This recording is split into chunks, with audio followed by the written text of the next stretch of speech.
أعوذ بالله من الشيطان الرجيم.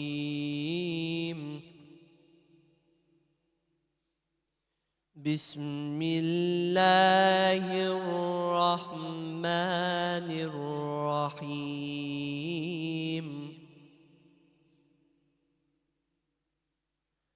فكلي واشربي وقري عينا، فإما ترين من البشر أحدا فقولي إني نذرت للرحمن صوما فلن أكلم اليوم إنسيا. فأتت به قومها تحمله، قالوا يا مريم لقد جئت شيئا فريا.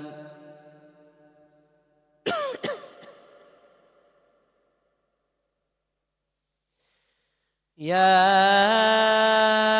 أخت هارون ما كان أبوك امرأ سوء وما كانت أمك بغيا. فأشارت إليه، قالوا كيف نكلم من كان في المهد صبيا؟ قال إني عبد الله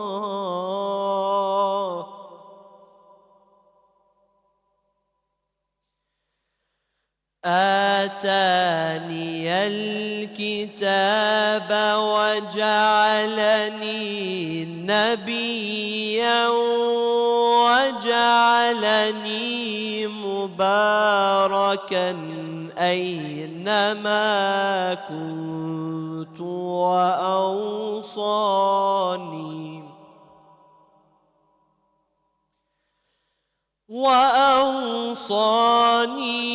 بالصلاة والزكاة ما دمت حيا وبرا بوالدتي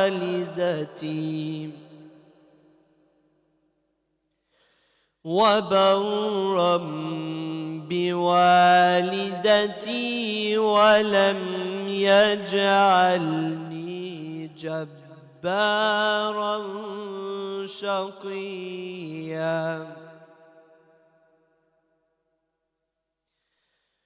والسلام علي يوم ولدت ويوم أموت ويوم أبعث حيا، ذلك عيسى بن مريم قول الحق الذي فيه يمترون.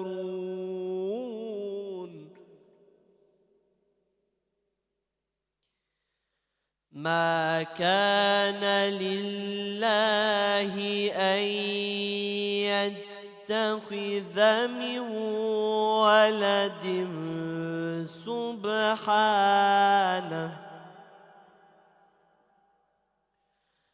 سبحانه إذا قضى أمرا فإنما يقول له كن فيكون. وإن الله ربي وربكم فاعبدوه هذا صراط مستقيم. فاختلف الأحزاب من بينهم فويل للذين كفروا من مشهد يوم عظيم. أسمع بهم وأبصر يوم يأتوننا لكن الظالمون اليوم في ضلال مبين.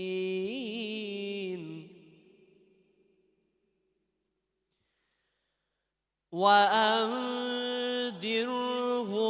يوم الحسرة إذ قضي الأمر وهم في غفلة وهم لا يؤمنون.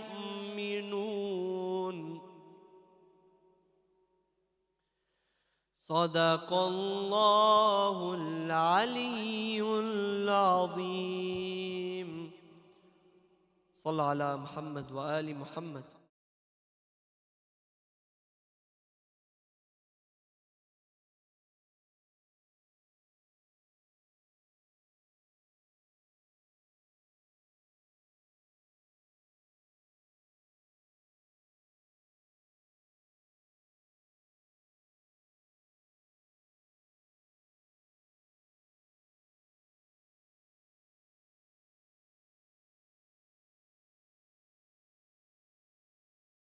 محمد وآل محمد.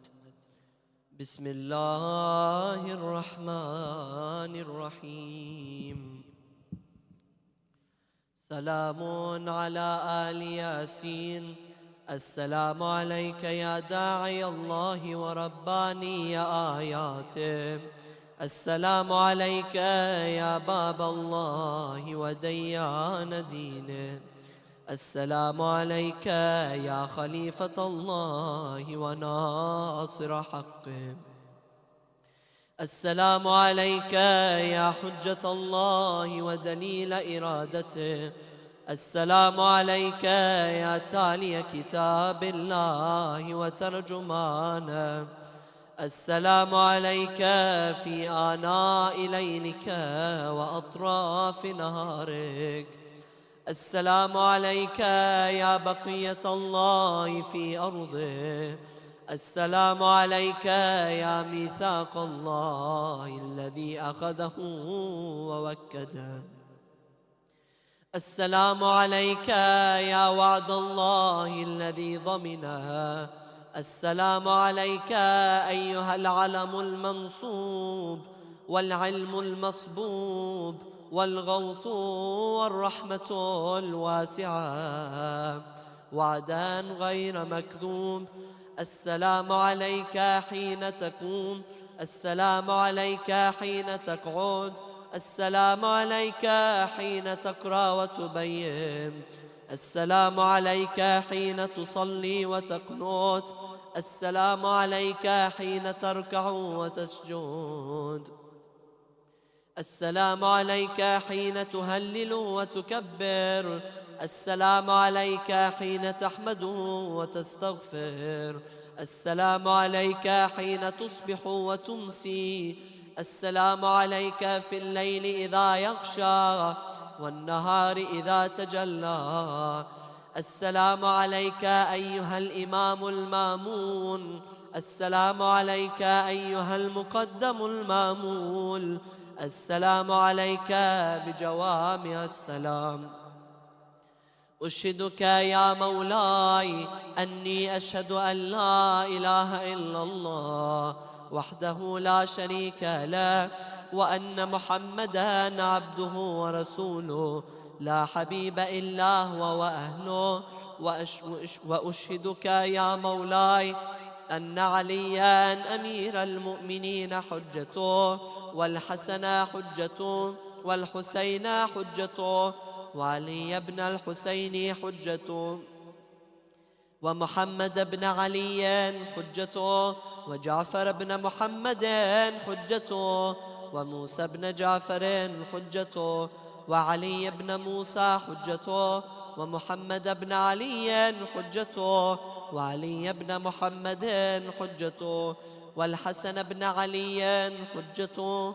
وأشهد أنك حجة الله، أنتم الأول والآخر، وأن رجعتكم حق لا ريب فيها، يوم لا ينفع نفسا إيمانها لم تكن آمنت من قبل أو كسبت في إيمانها خيرا، وأن الموت حق، وأن ناكرا ونكيرا حق. وأشهد أن النشر حق، والبعث حق، وأن الصراط حق، والمرصاد حق، والميزان حق، والحشر حق، والحساب حق، والجنة والنار حق، والوعد والوعيد بهما حق.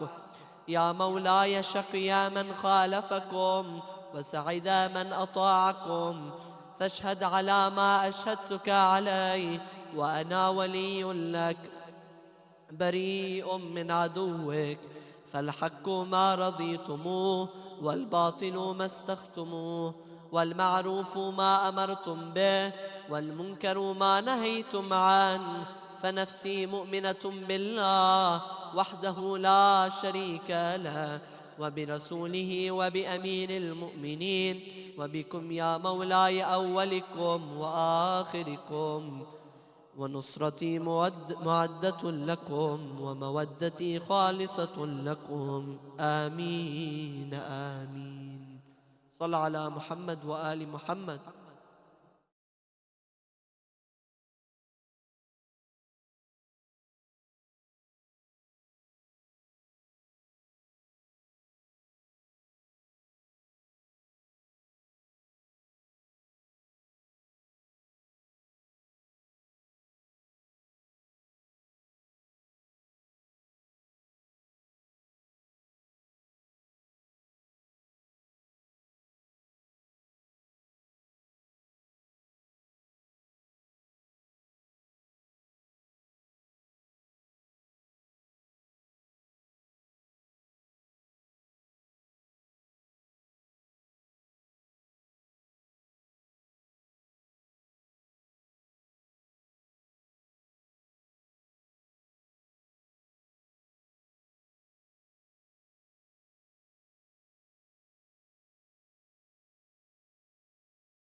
أعوذ بالله من الشيطان الرجيم. بسم الله الرحمن الرحيم. السلام عليكم جميعا ورحمة الله وبركاته.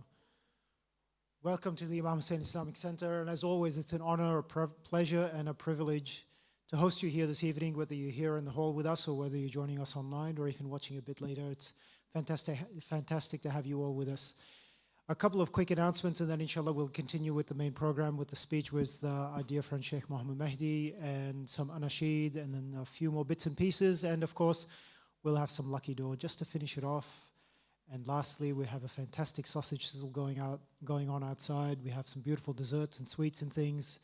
Take part in everything, and don't forget the lucky door.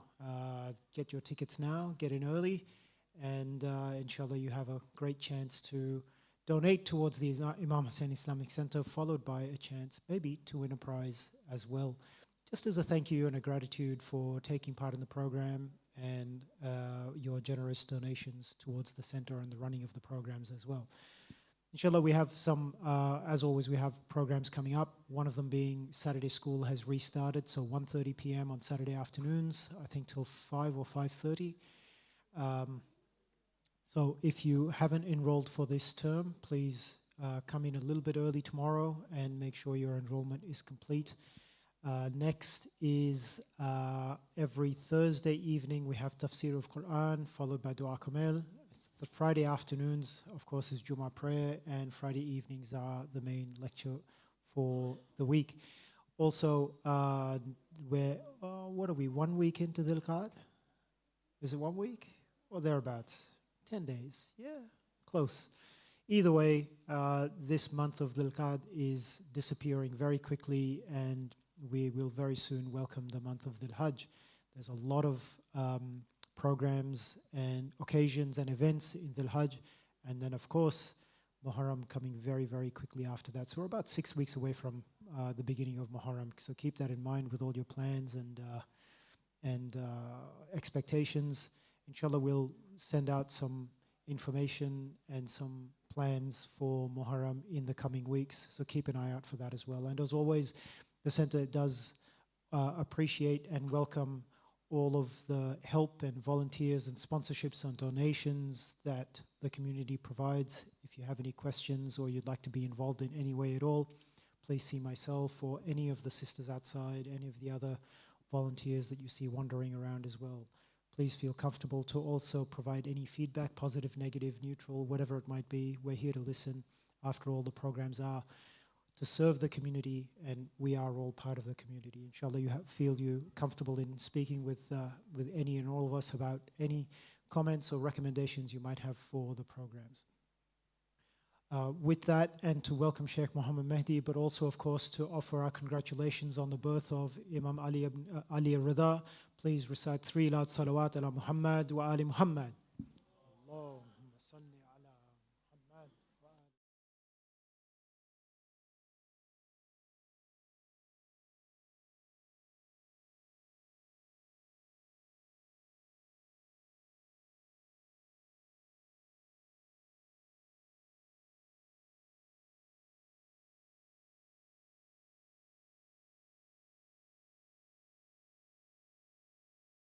أعوذ بالله السميع العليم من الشيطان اللعين الرجيم بفضل الله بسم الله الرحمن الرحيم الحمد لله رب العالمين الحمد لله والحمد حقه كما يستحقه حمدا كثيرا الحمد لله الذي هدانا لهذا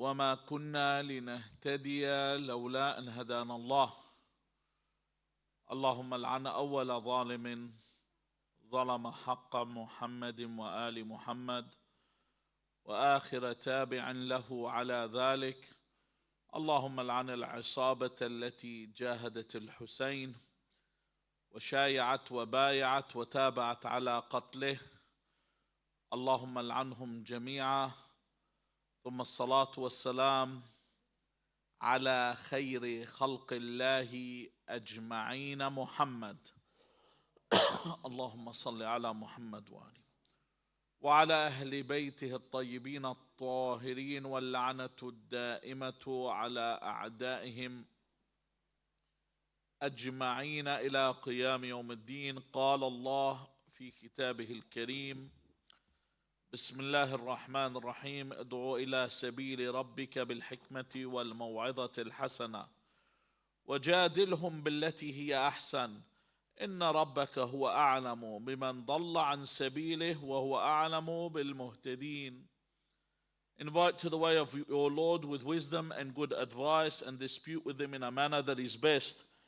Indeed, your Lord knows best those who stray from his way, and he knows best those who are guided. آمنا بالله. صدق الله العلي العظيم. We are celebrating and commemorating in the month of Dhul Qa'dah, the 11th night and 11th day. We gather here to remember the birth of the 8th Holy Imam, Al-Imam Ali ibn Musa Al-Redha, salawatullahi wa salamuhu alayh. An Imam that really needs no introduction. Those that know that he is a benign Imam, a merciful Imam, an Imam that is a representative of God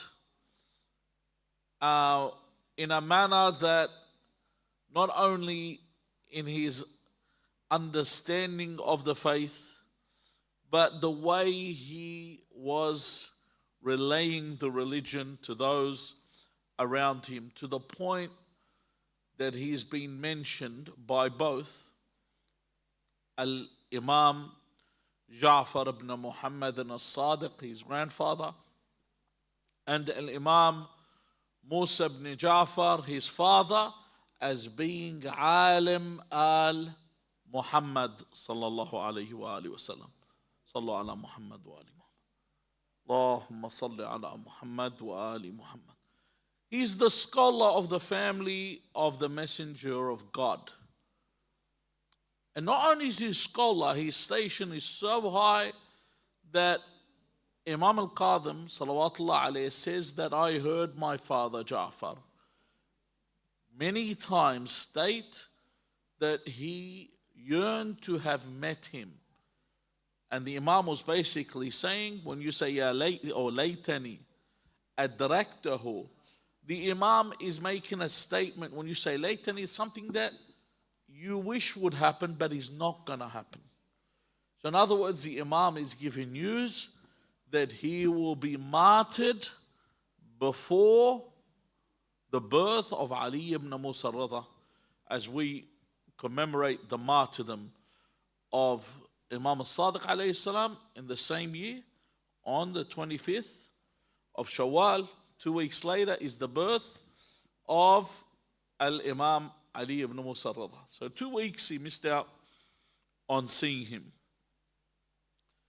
Of the many lessons, so when we talk about Ali ibn Musa Al-Redha alayhi salam, there's so many aspects to look at.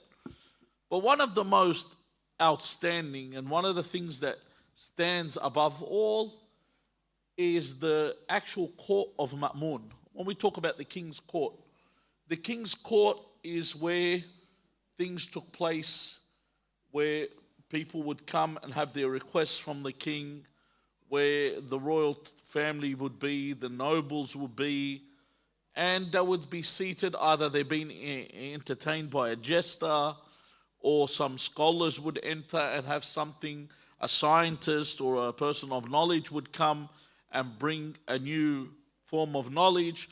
And this would all take place in the king's court.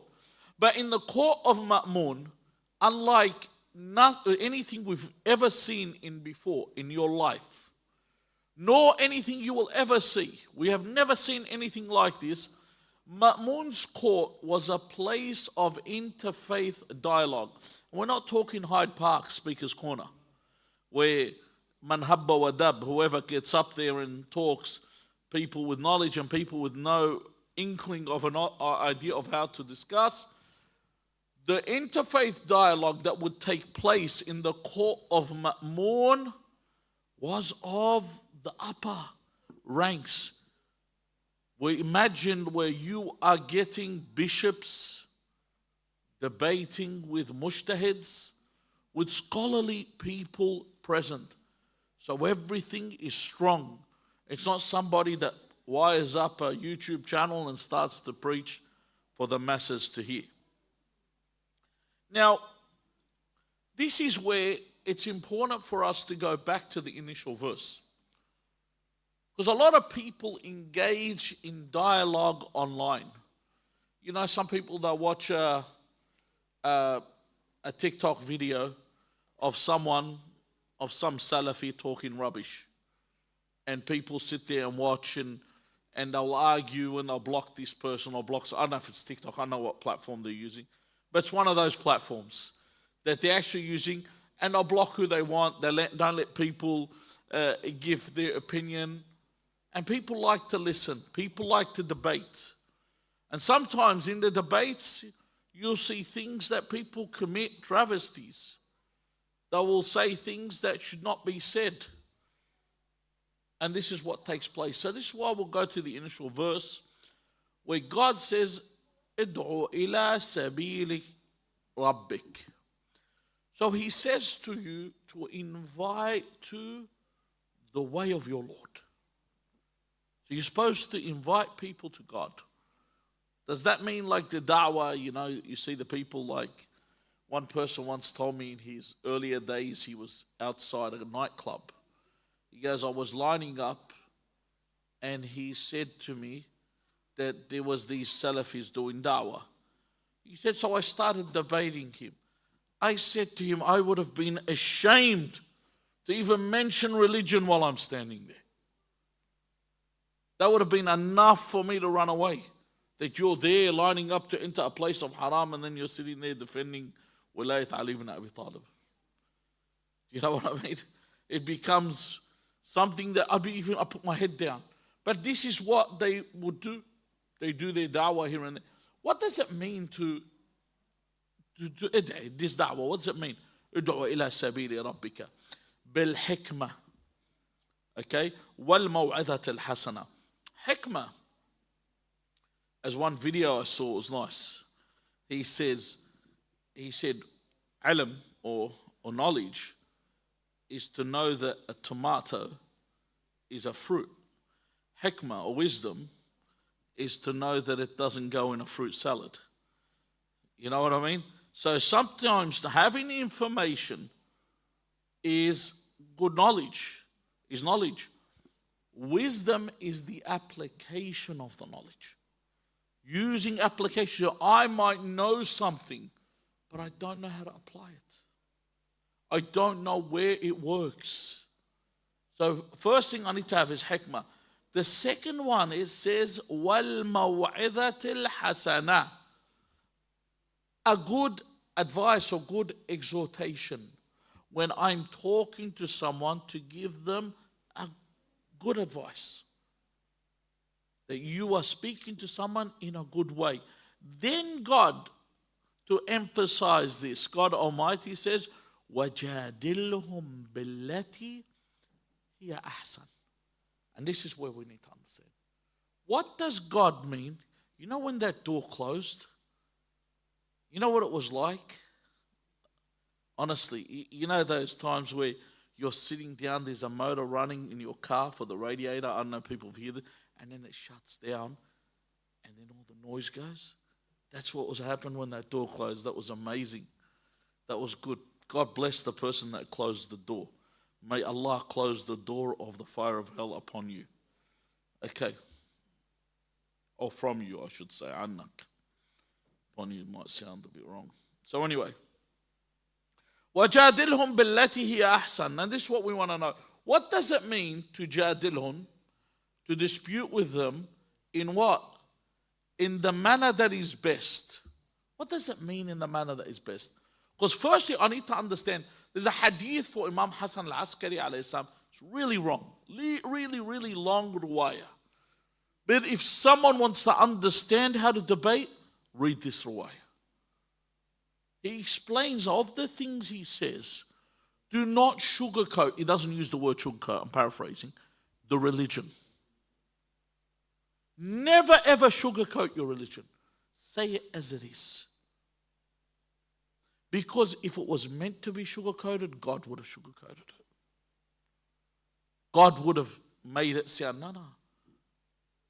That's why when God speaks to his prophet, he says to him, خُذِ الْكِتَابَ بِقُوَّةٍ. Come in with strength. You are the one with the power. Your religion's what's strong. The others are weak. You're the one that's strong. You have the hujjah. You have the authority over others. You remain firm.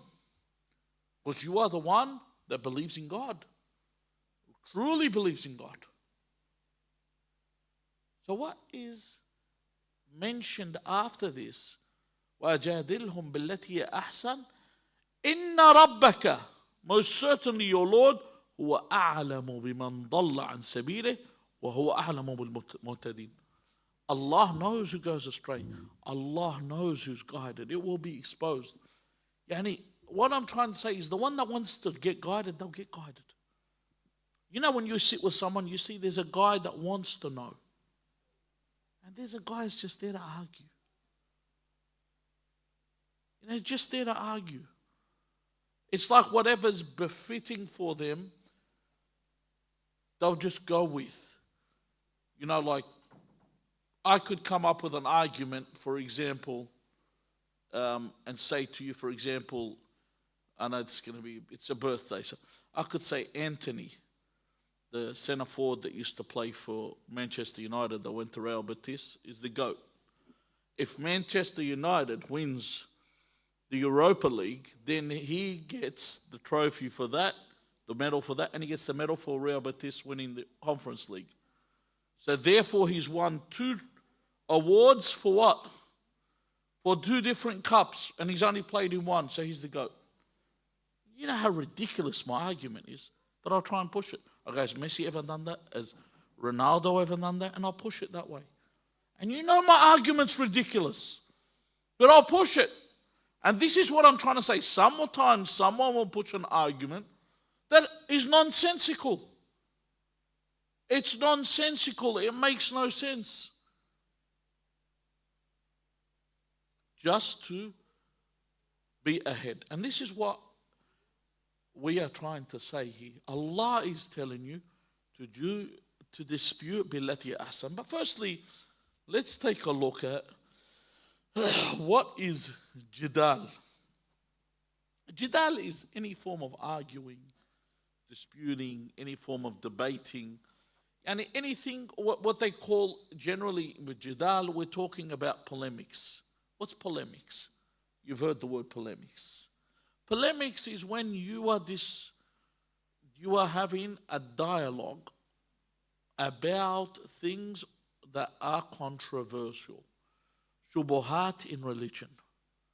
For example, you have 2 people debating the issue of the Quran. Okay? What does this verse in the Quran mean and that verse mean? Take, for example, there are some people, mufassirin, that say that Abasa wa Tawalla was the Prophet. They say the Prophet frowned and turned away when he saw a blind man. And then other mufassirin say, no, this verse was about one of the companions. And they debate the idea. This idea of debating is what we call polemics, because you're debating something that's controversial. And obviously, the Shia Mufassirin do not believe it was the Prophet. The Sunni Mufassirin believe it was the Prophet. Because the Sahabi that's in question is one of the heroes. And if it's shooting the Prophet or shooting one of the heroic Sahaba, usually the Prophet takes one for the team. He takes the bullet instead. It's not one of the companions, which is the case in many of their narrations. Now, is this kind of thing, this dispute, this jadal, is it permissible? Amir al-Mu'mineen Ali ibn Abi Talib alayhi salam in a narration says, إِيَّاكُمْ وَالْجِدَالِ فإنه يورث الشك. So, can you put down the volume for a sec, brother? Avoid إياكم والجدال. Avoid. Can someone just, if he wants to listen, it's all right. You can go over there because he's in my ear. إياكم والجدال means basically إياك. If I told you إياك, woe unto you.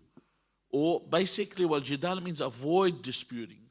So Amir al-Mu'minin is saying to avoid it. Why? He says, فَإِنَّهُ يُورِثُ الشَّكِّ.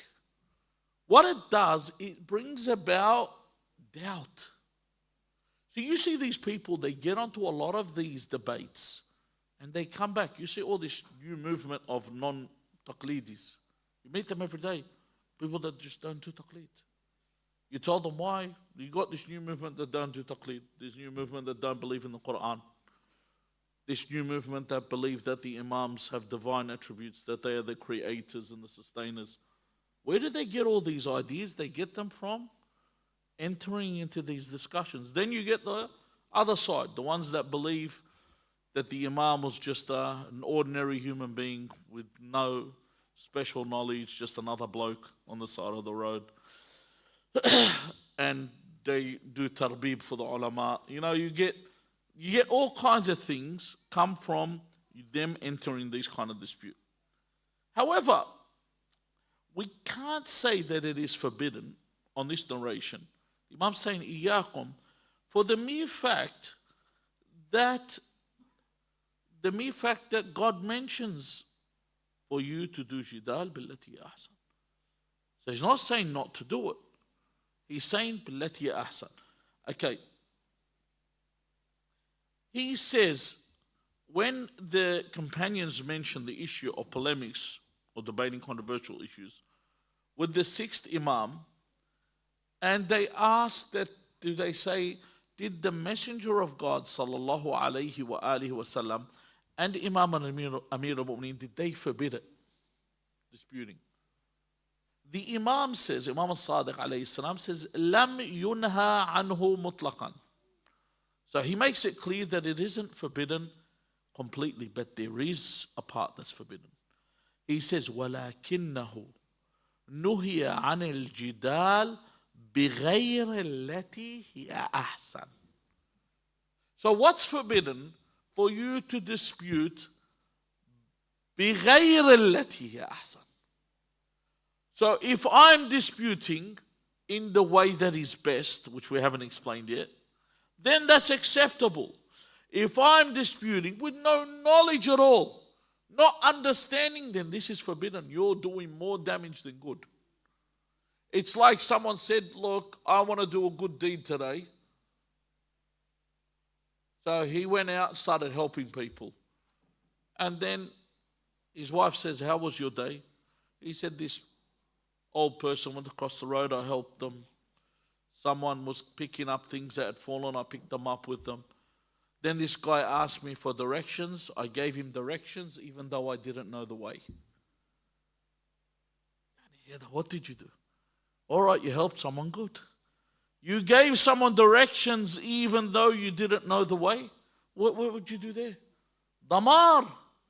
You sent someone the wrong way.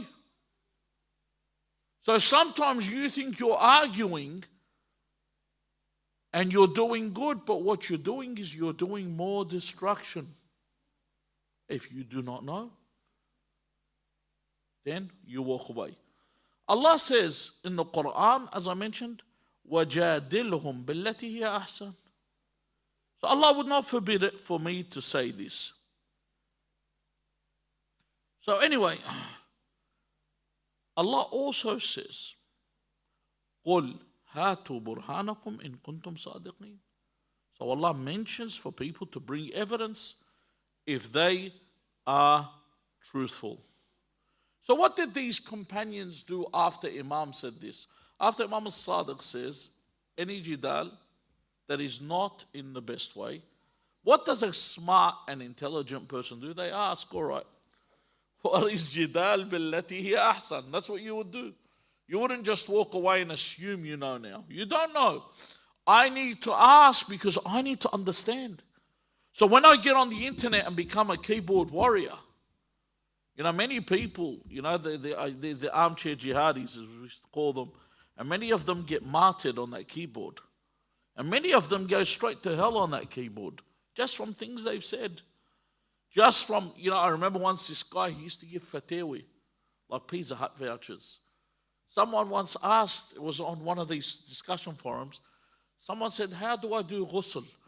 He said, first, you have a shower, you get out, you dry yourself, then you go in and you do ghusl. And I was thinking and his name, his handle, he had started with Sayyid and his initials. So people saw Sayyid, they thought this guy's a scholar. And he was giving out all these people answers. And then I asked him to see, why would he have a shower? He said, because you can't do ghusl while you're in the shower. And I said, what's this guy talking about? I was young at the time, probably about 23.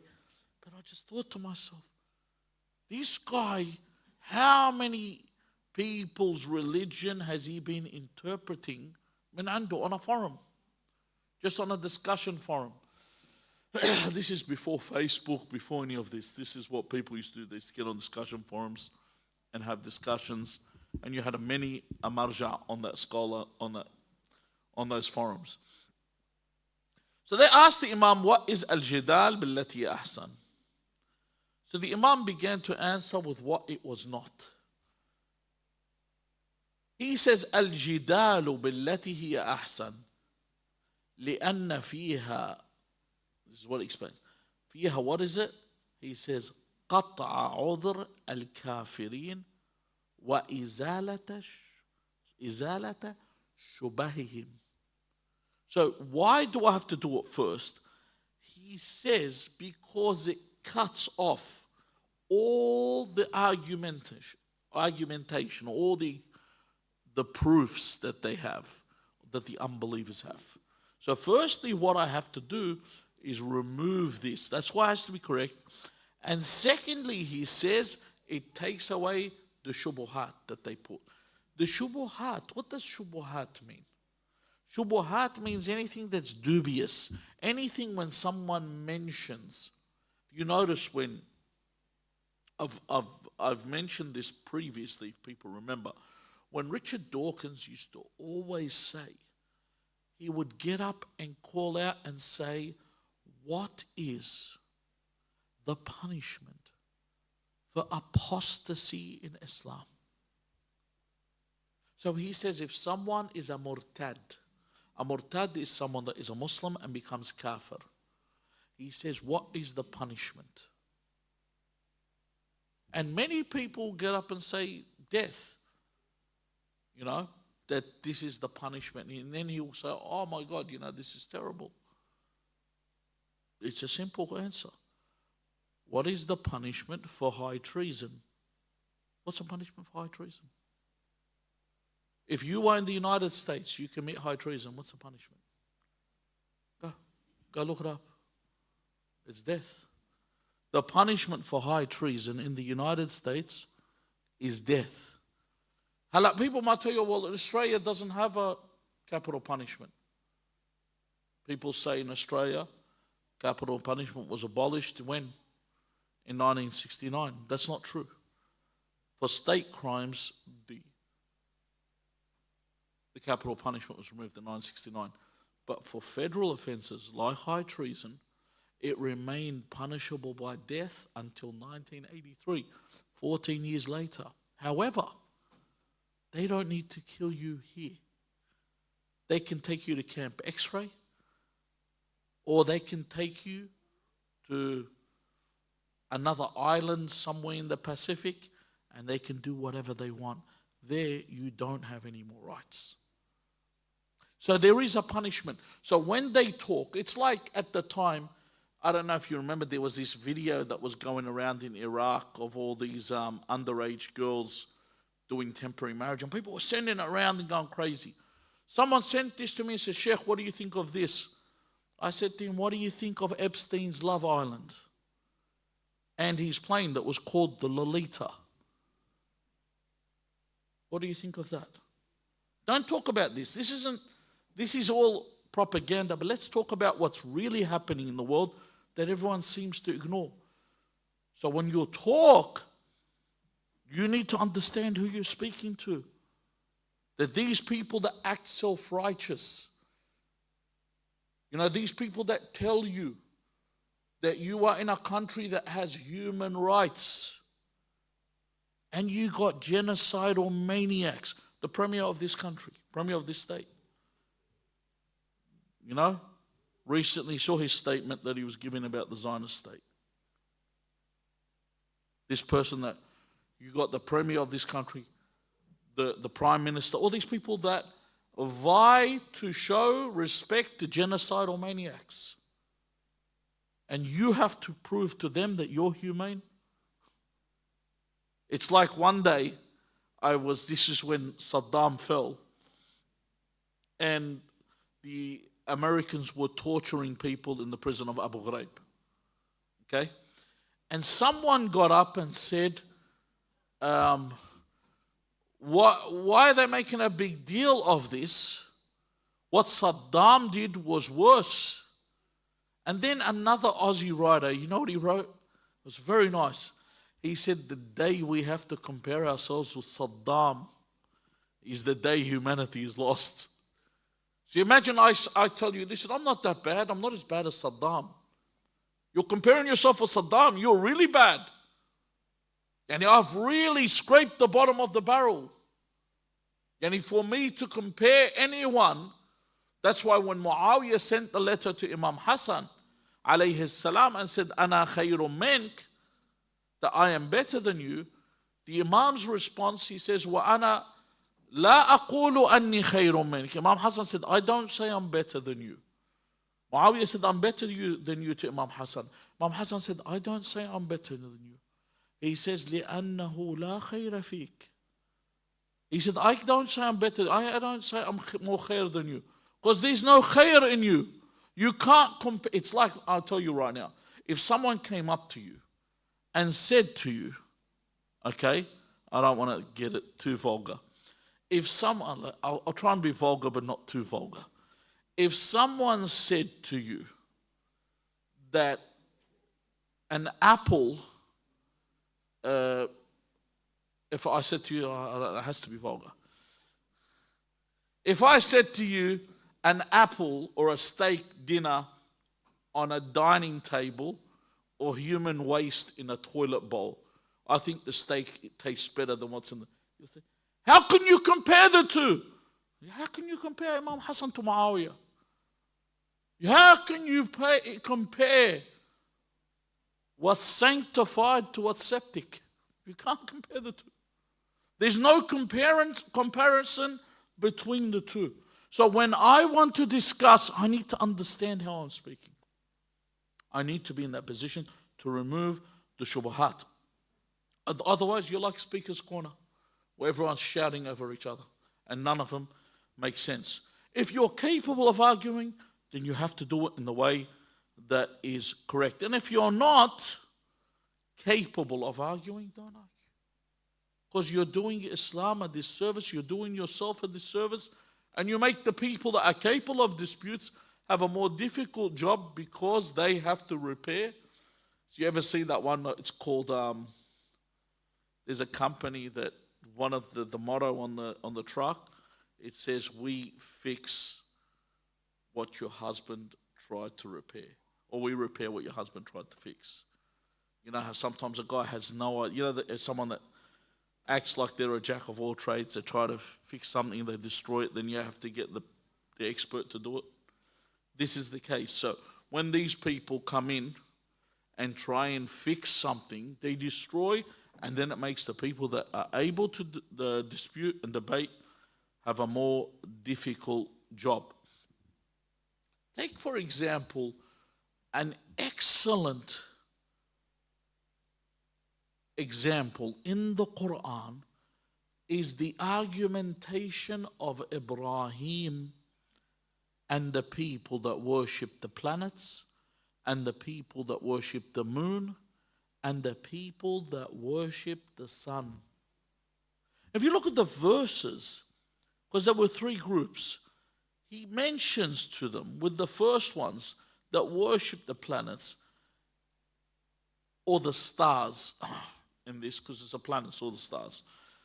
فَلَمَّا جَنَّ عَلَيْهِ اللَّيْلِ رَأَى كَوْكَبًا. كوكبًا could be a planet or a star. قَالَ هَذَا رَبِّي. This is my God, because these people worship. This is my God. فَلَمَّا أَفَلَ قَالَ لَا أُحِبُّ الْآفِلِينَ. Okay, now, what is he saying here? What we call, when he says هَذَا رَبِّي, he's trying to say what we say where someone, where they repudiate something and then clarify it. Yani in Arabic, they tend to say with this, al-inkar and then al-istikhbar. So firstly, where I say that something is in a certain way, and then I clarify what it is. So if I'm trying to say that something's wrong, I need to explain. Why do I not believe that this is God? Why? Because he says, لِأَنَّهُ أَفُولٌ. A fool, that's something that disappears. So it gets what, like when something sets and it's no longer there, it's indicative of what? That it's something that's muhdath, which something that muhdath is something that's new, something that's created. And it's not qadim. And one of the sifat, one of the attributes of God is that God is qadim. God has to be ancient before everything. Allah is before everything. If this moon or these stars, they rise and set, they appear and they disappear, that they're no longer there, how do you worship them? Whereas God is always present. See, they just saw something. And then he says, when he speaks about the moon, he says, فَلَمَّا رَأَى الْقَمَرَ بَازِغًا. So he sees the moon, it's risen and that. He says, قَالَ هَذَا رَبِّي فَلَمَّا أَفَلَ قَالَ لَإِنْ لَمْ يَهْدِنِي رَبِّي لَأَكُونَنَّ مِنَ الْقَوْمِ الضَّالِّينَ. But once again, the moon set. He couldn't see the moon anymore. And then he says, if. What's the problem here? If my God's not there to guide me. Because they used to use the stars for guidance. You know, they use it for navigation. They're not there, they disappear. The moon's not there anymore, it disappears. What he was doing with his argumentation, he's saying, you've picked things. And the final example is where he mentions the sun. He says, هَذَا رَبِّي هَذَا أَكْبَرُ. This is the biggest one. Let's worship this, and then it sets. What he's doing here is showing them that their arguments are petty. You know, sometimes someone might come up to you. I want to ask you a question. When someone says to you, why is it your God? Why isn't it Zeus? Why isn't it Jupiter? Why isn't it Odin? Why isn't it what's it called? The flying spaghetti monster or a pink unicorn? Why? Why is it your God? Why isn't it these? The answer is simple. Where is the prophets for all these that you just mentioned? Where is the flying spaghetti monster's prophet that says, listen, there's a flying spaghetti? Where are they? Simple. Allah Azza wa Jal sent prophet after prophet. And this is where the argument of Imam Ali ibn Musa Al-Redha, salawatullahi wa salamu alayhi, comes in the debate. What does he say to them? They ask him here. They ask him about what? He mentions in narrations, فَسَأَلَهُ بَعْضُهُمْ فَقَالَ لَهُ يَبْنَ رَسُولِ اللَّهِ بِأَيِّ شَيْءٍ تَصِحُّ الْإِمَامَ لِمُدَّعِيهَا. And this is a problem. You've seen the new guy that's been, the one with the hoodie over his head, this Abdullah Hashim. I mean, anyone's seen him. He's got some cult and a manner that they live in. He's the guy that made the Arrivals video. And he got so happy and then he decided to say that he's the Mehdi or he's a descendant of the Mehdi or something like that now. He was a filmmaker. A lot of these guys, you know, if you look at the Scientologists, who's the L. Ron Hubbard. I hope I didn't name someone else. L. Ron Hubbard, the author for the Scientology, he was a science fiction lawyer. So I was thinking, you know, if Stephen King wanted to make his own religion, it'd be awesome. You know, because his science fiction novels are unbelievable. So if I wanted to go down that road where I start making up stories about a faith and about a religion, you can drag whoever you want into this. So if I claim to be an Imam, if I say I'm the Imam, what does he ask him here? He says, the ones that claim Imamah, بِأَيِّ شَيْءٍ تَصِحْ. How do I know that this person's an Imam or not? The Imam says to him, بِالنَّص. He says, وَالدَّلِيلِ.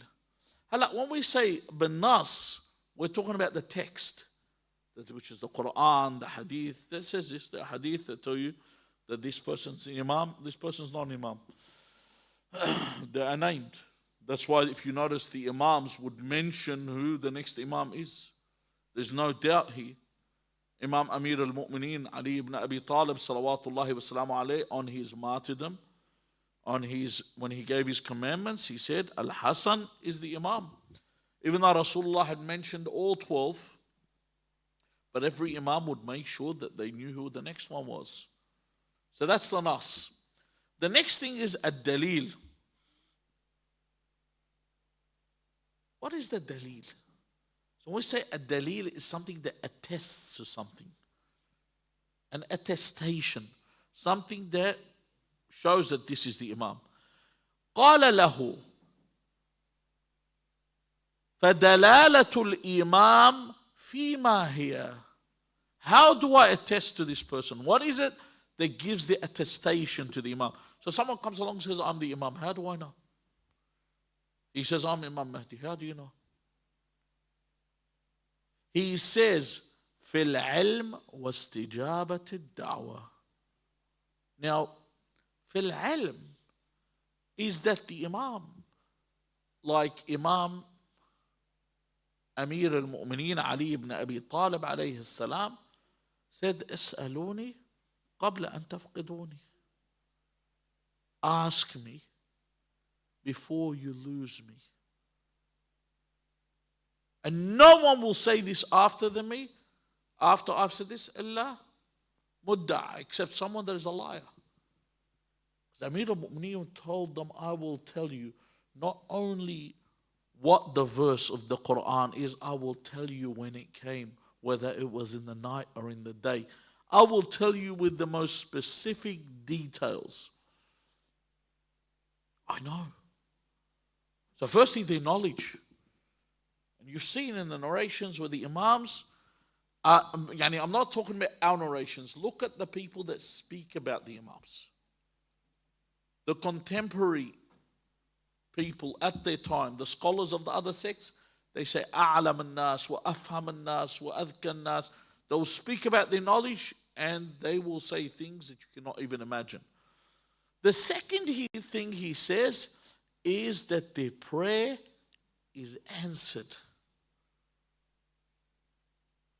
والنبي نوح على نبينا وآله وعليه أفضل الصلاة والسلام said ربي لا تضر على الأرض من الكافرين ديارا. You know, we sit there every day and we say, Allah yahdik ya Israel. We sit there and we do dua all day for Israel. Israel is still here. We do so much dua to eliminate this menace. I'm sure every second, every time some news comes on, you see everyone has some dua like this.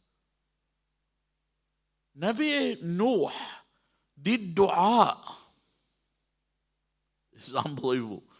On everyone of the unbelievers.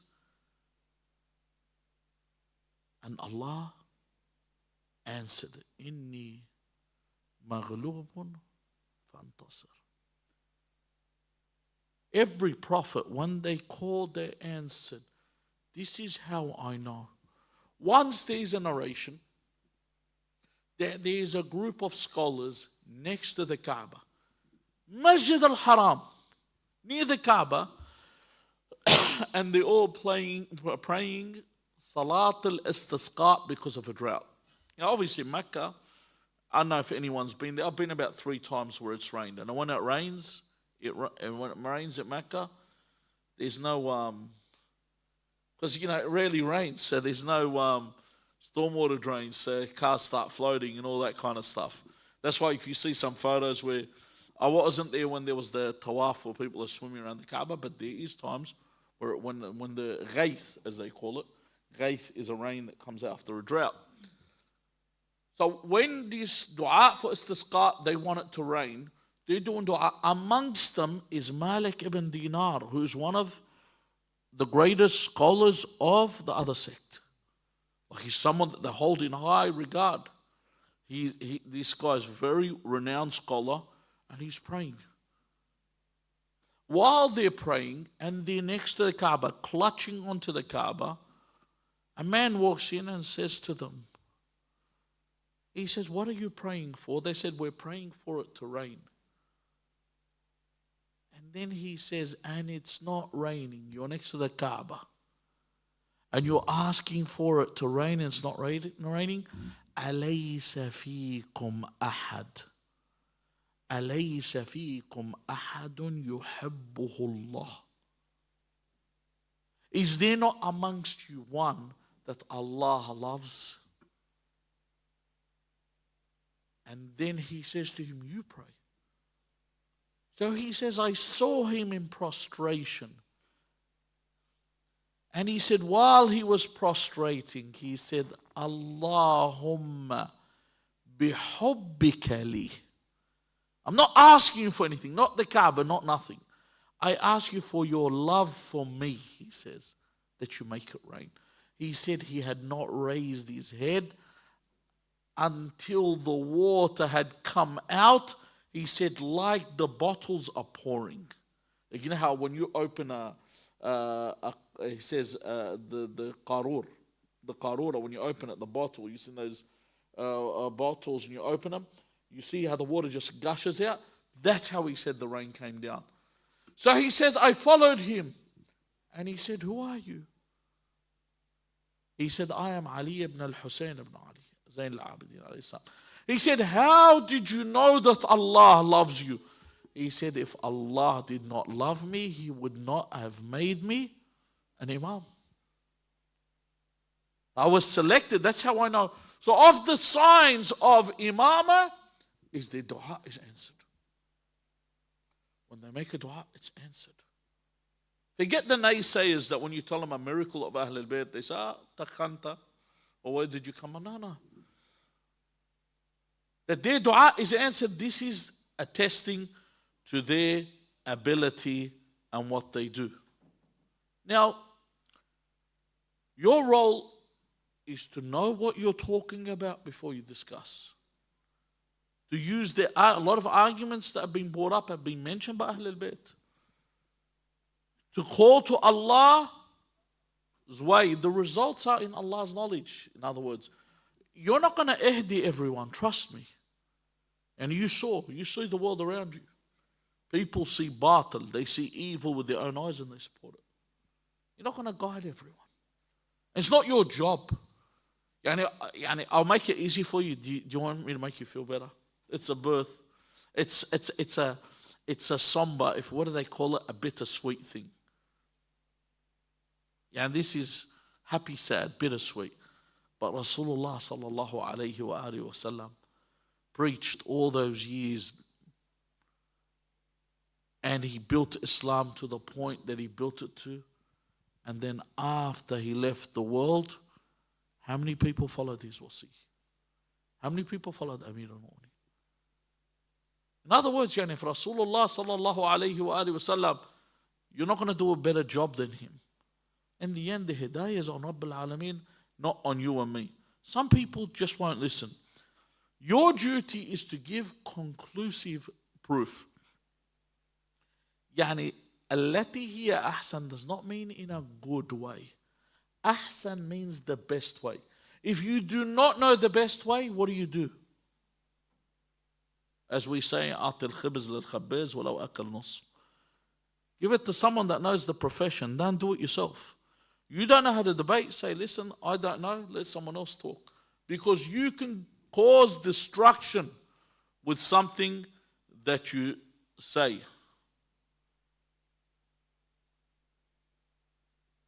So this is the whole idea of how you dispute. And if you go through the stories of Imam Ali ibn Musa al-Redha and you look at his debates in this manner, you will find the most articulate. You might even find them. You might find them on YouTube, excerpts taken from the actual television show. But to actually learn and read the arguments in Uyun al-Akhbar for Imam Ali ibn Musa al-Redha, they are amazing. They're the most conclusive arguments you will ever see. And even there's things in Uyun al-Akhbar you will find. I'm telling you things like, you'll find Newton's laws in there before Newton said them, the laws of inertia.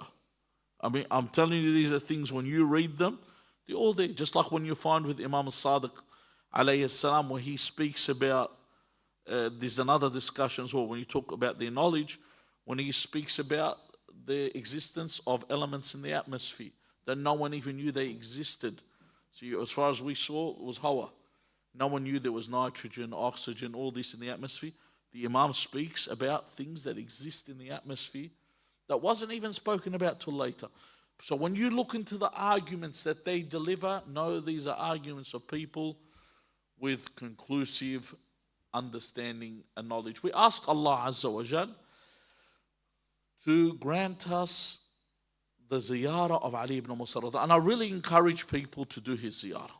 It's so important that Imam al-Jawad says, alayhi salam, Mohammed ibn Ali al-Redha, or Ali al-Jawad, as they used to call them, Ibn al-Redha, he says, ضمنت لمن زار قبر أبي بطوس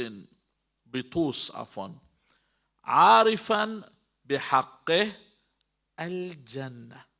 So he says, whoever visits my father's grave in Tus, in Mashhad, Imam al-Redha, he says, I will guarantee, ضمنت له الجنة, I will guarantee paradise for them. We ask Allah Azza wa Jal to grant us ziyarat Ali ibn Musa al-Redha alayhi salam and his shafa'ah on the day of judgment. We ask Allah not to take us from this world until He is pleased with us. We ask Allah Azza wa Jal to have mercy on our deceased, to have mercy on all the martyrs that have passed over these years. We ask Allah Azza wa Jal to give us victory over our enemies. We ask Allah Azza wa Jal to make the truthful word overcome all falsehood. We ask Allah to hasten the one that in His hand all of this will happen. Our Master Al-Hujjat ibn Al-Hasan Al-Mehdi arwahuna fidah. Bismillah ar-Rahman ar-Rahim. Allahumma salli ala Muhammadin wa ali Muhammad. You need to help me, I've got a cough. Allahumma qul waliyika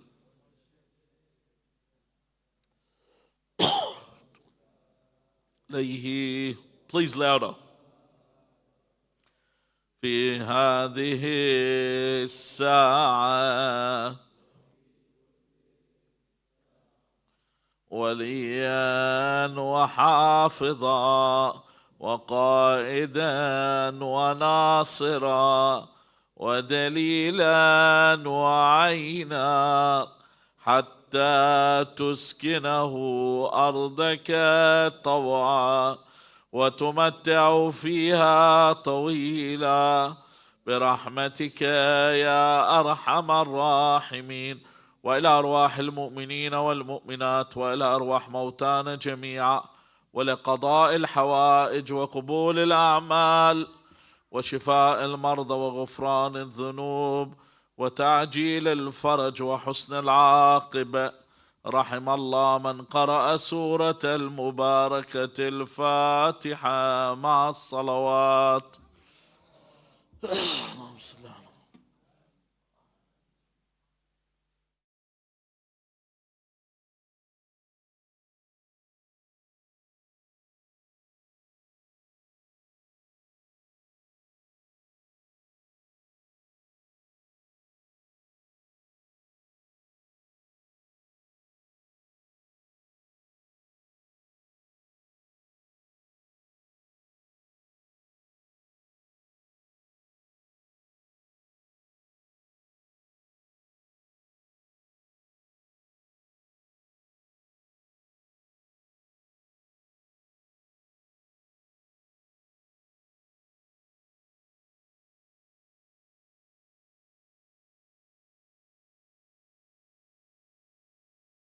اللهم صل على محمد وآل محمد. اللهم صل على محمد وآل محمد. Hey guys, middle. In the middle, please. Basat, please.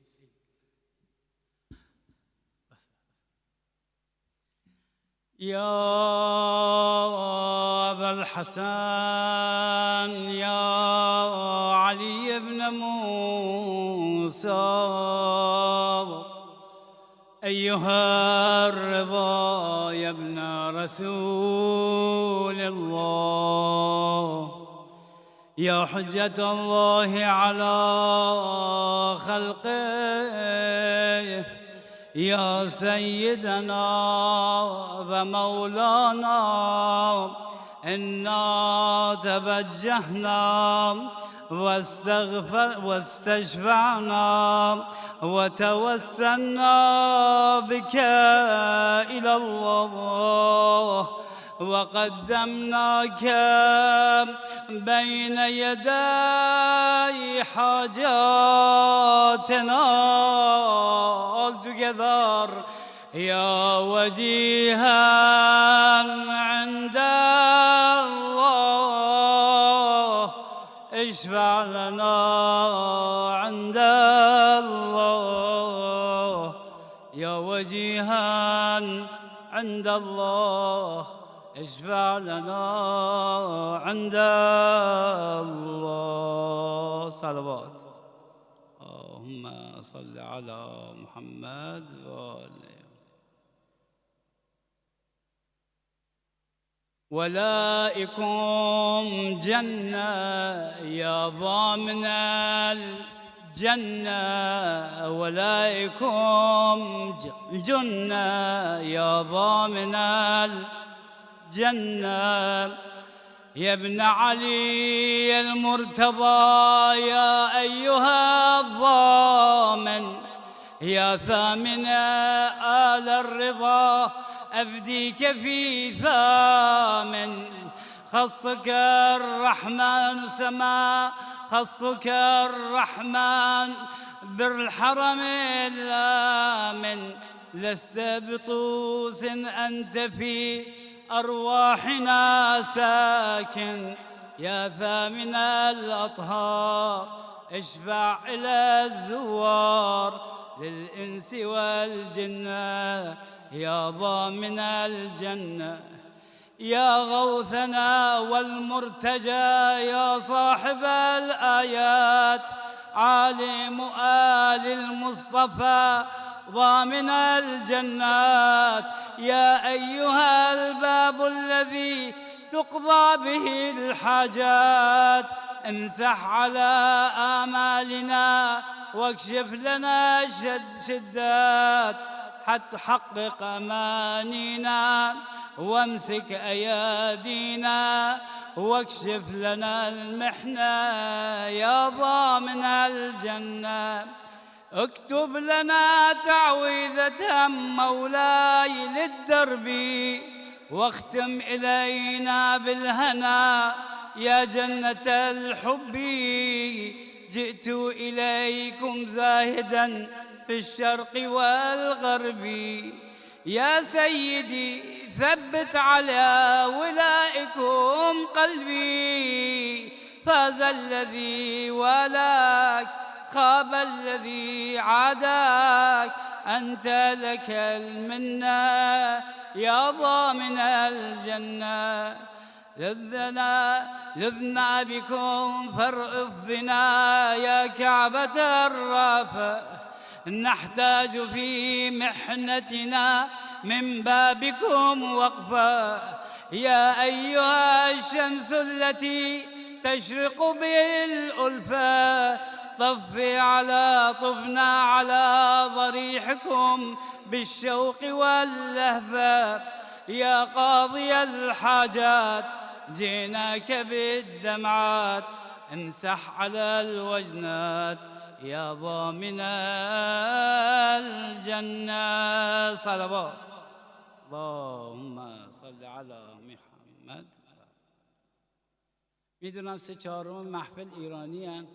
این شعر برای برادران ایرانی زمان.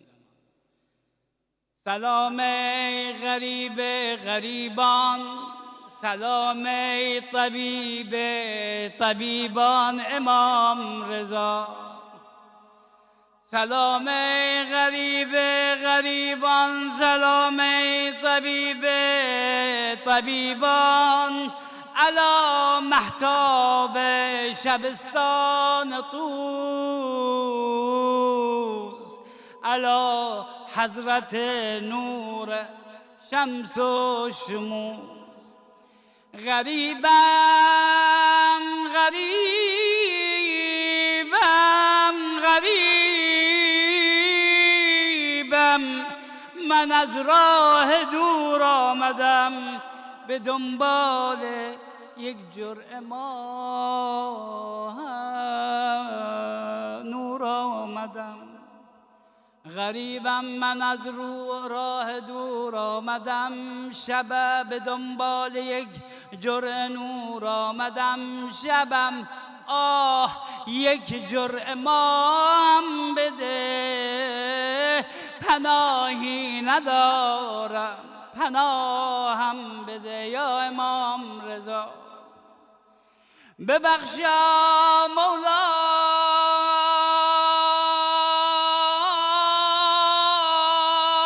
مولای ببخشا اگر دیر، اگر دور و دیر آمدم. ببخشا اگر دور و دیر آمدم. جوان بودم و امروز پیر آمدم. منم زائری خام و بی ادعا.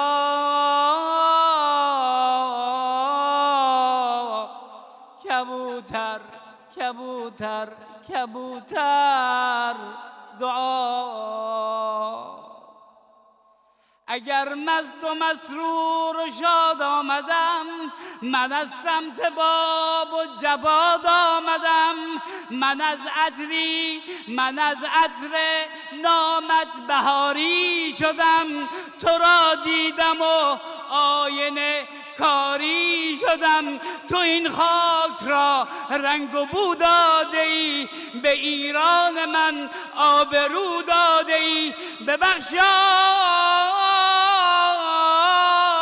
این عشق ساده را، ببخشای این روستا زاده را. تو را دیدم و روشنایی شدم. تو را دیدم و روشنایی شدم. علی ابن موسی روایی شدم. قربون کبوترای حرمت، قربون اون همه لطف و کرمت، قربون کبوترای حرمت امام رضا، قربون اون همه لطف و کرمت. اللهم صل على علي بن موسى الرضا المرتضى. اللهم صل على علي بن موسى الرضا المرتضى الإمام التقي النقي وحجتك على من فوق الأرض ومن تحت الثرى الصديق الشهيد صلاة كثيرة تامة زاكية متواصلة